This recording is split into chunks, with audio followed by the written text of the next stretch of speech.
हेर्नुस् त मेरो छोरीले सिमरायोको सब्जी टिपिराखेको छ। छोरी भनिदेऊ त तिमीलाई कतिको मनपर्छ, कसलाई कसैले पठाइदिने भन। कसलाई?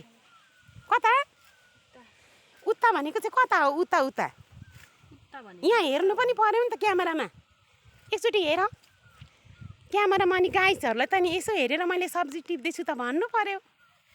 मेरो छोरीले यस्तो दयाको खानी छ कि मेरो छोरीले चाहिँ सब्जी बाँडौँ न हौ मम्मी, दिउँ न हौ अरूलाई भन्छ। हेर त टिपेको आमामामा।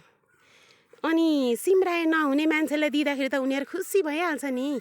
देऊ देऊ छोरी, मरि लानु के छ र हौ।